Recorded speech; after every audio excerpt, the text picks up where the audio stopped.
What's up everyone, back for another beer review, and today is Wednesday, which means it's time for another Western New York Wednesday here on the channel. And the beer I'm going to be reviewing today comes from the Big Ditch Brewing Company out of Buffalo, New York, and this is their double dry hopped Hayburner. This is an American IPA, comes in at 7.2% alcohol by volume and 43 IBUs. And this beer is the double dry hopped variant of their regular Hayburner. So a few months ago on the channel, I reviewed the base Hayburner as part of the Western New York Wednesday series. So if you guys want to check out that review, I will post a link in the description box so you can look at it and give it a go if you want to, compare it to the review I'll do today. But yeah, the base Hayburner is basically the quintessential Shelfie IPA in the Western New York area. I mean, it's readily available.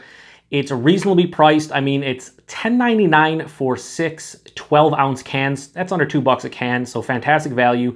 And no matter where you find it in the Western New York area, it could be a grocery store, could be a convenience store, could be a bottle shop. It's usually relatively fresh, talking maybe a couple weeks old. Yeah, they rotate their stock quite regularly, almost everywhere I shop for the base Hayburner because locals love it. So when they announced that they were going to do a double dry hopped version, I think it was like 3 weeks ago, I was quite pumped.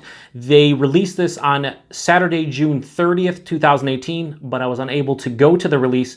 Luckily for me though, it did get some distribution to local bottle shops and some other stores, so I was able to pick up a can of it. And yeah, I'm super pumped to see how this compares to the base version. Now, the difference between this and the base version, as far as I can tell, is this is double dry hopped. I mean, clearly, but what they're using for the double dry hopping process in terms of hops, Falconers Flight, Galaxy, and Mosaic. Now, based on their website and my knowledge, I don't think they use Galaxy or Mosaic in the regular version. Then again, that beer has went through a bunch of different variations throughout the course of its time. I mean, they've been brewing it for like, I think 4 years, and a bunch of batch variations, different almost every time I have it. I do know they use Falconer's Flight in the base one, so it's not surprising to see it here, but Galaxy, Mosaic, I don't know. Two of my favorite hops. So let's pour this in a glass, see what we got going on. Now, I'm just gonna roll it because they say to roll it, so I'm gonna roll it. This was canned on June 28th, 2018, making about 2 weeks old at the time of review. Got the Big Ditch glass because hashtag proper glassware, but I'm not a huge fan of that hashtag, as you guys know. Leave a little bit in the can, and we'll throw this right over here for you guys to see.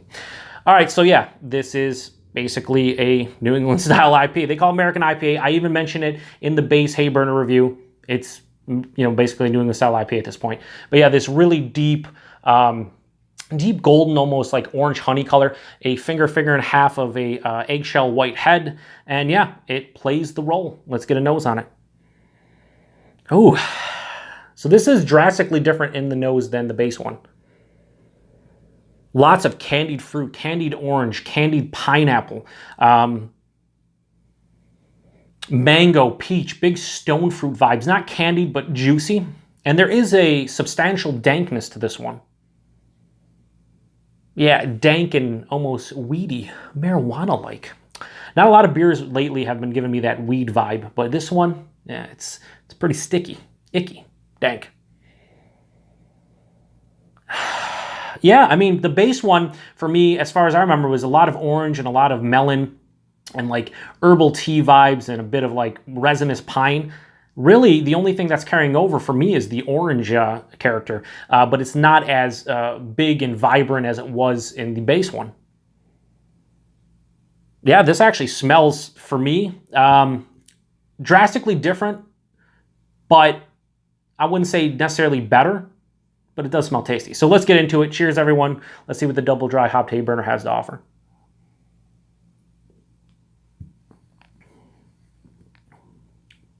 That's very nice. Ooh, going back in for a third one. Yeah, for me, this is significantly different than the base. First off, there is a bit of a bigger bitterness on this one. Yeah, it has a substantial dryness as well. The mouthfeel, proper for like a New England style. This is a better mouthfeel than the base. The body is like medium to medium high bodied. It's soft, it's creamy. It just has a great pillowy mouthfeel to it. But as far as the taste goes, again, orange and melon, resinous pine,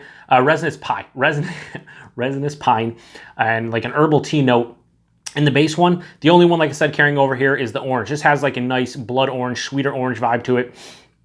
There is more of that stone fruit, peach, mango, apricot. Big. I cannot understate how much the stone fruits pop in this one. Almost like biting into like a fresh peach. A bit of that candied pineapple, albeit subdued in the taste compared to the nose. And then it finishes with this substantial dryness, a nice bitterness, and also a pretty big dankness throughout the entire palate that kind of fights with the fruit, but in a good way. It kind of tries to harmonize the entire palate. So it's not too fruit forward, it's not too juicy, it's not too sweet. The dankness there cuts it.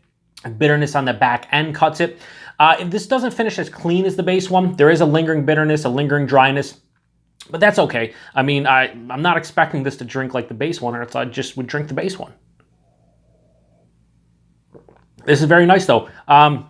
Rating-wise, I'd give the double dry hopped Hayburner 4.25 out of 5. Isn't necessarily better than the base one. For me, it's different, but not really better. The base one, like I talk about the batch variation, there are cans that I'll get, it's a 3.75. There are cans that I'll get like a 4.5. But usually it's around the 4 to 4.25 area as far as rating goes. This one, straight up 4.25. So it's very similar in how much I like it, but it's vastly different when it comes to how they taste. This one is more in the New England style.